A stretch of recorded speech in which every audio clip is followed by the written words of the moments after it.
حضرت ابراہیم خلیل اللہ علیہ الصلاۃ والتسلیم نے ایک مردے کو دیکھا، اس کو درندوں نے کھایا، پھر پرندوں نے کھایا، اور اس کی زمین پر ہڈیاں ہی ہڈیاں نظر آئیں، گوشت ختم ہو گیا۔ تو سوال یہ ہوتا ہے کہ ایک ایسی چیز جو بالکل اپنی اصلی حالت سے ختم ہو کے رہ گئی ہے، تو اللہ کہتا ہے کہ میں تمہیں دوبارہ زندہ کروں گا، تو یہ جو ہڈیاں ہیں یہ دوبارہ کیسے زندہ ہوں گی؟ جو ایمان کے بڑے درجے پر فائز نہیں ہوتے وہ تو ماننے کے لیے تیار ہی نہیں۔ جیسے کہ سورہ یاسین میں اللہ سبحانہ و تعالیٰ نے ان لوگوں کی بات کو ذکر کیا جو شخص یہ کہتا ہے من یحیی العظام وہی رمیم، ان ہڈیوں کو کون زندہ کرے گا جبکہ یہ ہڈیاں بھی نہیں رہی بلکہ ہڈیاں بھی چورا بن گئی۔ رمیم، حادثات زمانہ نے اور مرور زمانہ نے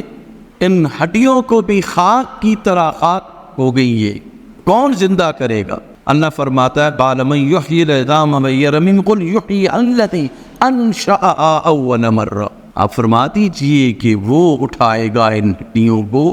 اور انسانی شکل دے گا جس نے انسان کو پہلی دفعہ پیدا کیا ہے۔ وَهُوَ بِكُلِّ خَلْقٍ عَلِيمٌ، اور وہ اپنی ہر مخلوق کو جانتا ہے۔ اسی طرح میں نے عرض کر رہا تھا کہ جب سیدنا ابراہیم خلیل اللہ علیہ الصلاۃ والتسلیم نے مردے کی ایک کیفیت کو دیکھا، آپ علیہ السلام کے ذہن میں یہ سوال آیا کہ اللہ مجھے تیری ذات پر کامل یقین ہے، جو کچھ تو نے فرمایا ہے اس کو من و عن تسلیم اور قبول کرتا ہوں، سر منہ انحراف نہیں ہے تیرے حکم سے، لیکن دل کے اطمینان کے لیے میں چاہتا ہوں کہ مجھے دکھا کہ تو مردوں کو کیسے زندہ فرماتا ہے۔ قرآن مجید میں اللہ سبحانہ و تعالیٰ نے حضرت ابراہیم خلیل اللہ کی اس بات کو قرآنی آیات کی شکل میں بیان فرمایا، وَإِذْ قَالَ إِبْرَاهِيمُ رَبِّ أَرِنِي كَيْفَ تُحْيِي الْمَوْتَى، کہ یاد کرو اے حبیب دو عالم، اے محمد صلی اللہ علیہ وآلہ وسلم، کہ جب ابراہیم نے اپنے رب سے یہ کہا أَرِنِي كَيْفَ تُحْيِي الْمَوْتَى، کہ مجھے دکھا کہ تو کیسے مردوں کو زندہ کرتا ہے۔ قَالَ أَوَلَمْ تُؤْمِنْ، اللہ نے فرمایا کیا تجھے یقین نہیں ہے کہ میں مردوں کو زندہ کر سکتا ہوں؟ قَالَ بَلَىٰ وَلَٰكِن لِيَطْمَئِنَّ قَلْبِي، عرض کیا مولا کامل یقین ہے لیکن اطمینان قلب کے لیے میں یہ چاہتا ہوں، میرے دل کے کسی گوشے میں اگر کوئی شک ہے تو اس شک کو ہمیشہ کے لیے ختم کرنے کے لیے میں نے سوال کیا ہے کہ مجھے دکھا تاکہ میں اپنے اس سر کی آنکھوں سے دیکھوں کہ مردے تو کیسے زندہ کرتا ہے۔ قال بلا ولکن لیطمئن قلبی، قال فخذ اربعۃ من الطیر فصرہن الیک، اللہ نے فرمایا 4 پرندے پکڑو، تم 4 پرندے لو اور ان پرندوں کو اپنے ساتھ خوب مانوس کرو، اپنے ساتھ پرندوں کی محبت پیدا کرو، فصرہن الیک، اپنی طرف ان کی انسیت کرو، مانوس کرو۔ جب وہ تمہارے ساتھ محبت کرنے لگ جائیں، وہ پرندے تمہارے ساتھ انس کرنے لگ جائیں، پھر ان 4 کو ذبح کر کے ان کے گوشت کو مکس کر دو، 4 پرندوں کے گوشت کو مکس کر دو۔ ثم اجعل علی کل جبل، اور پھر ہر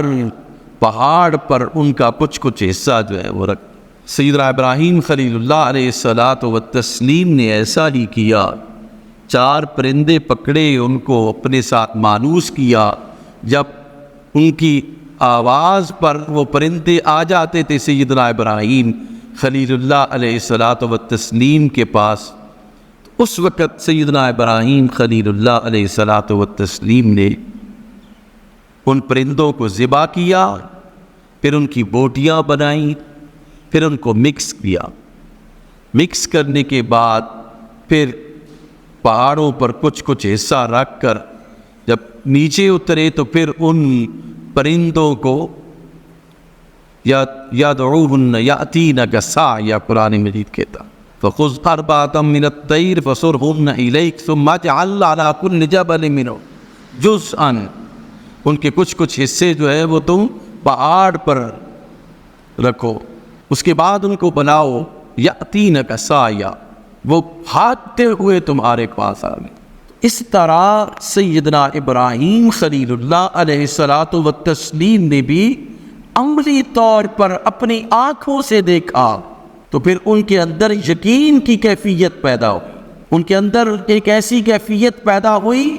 کہ جب کامل یقین آ گیا تو پھر نمرود کے ساتھ بھی ان کو لڑنے کے لیے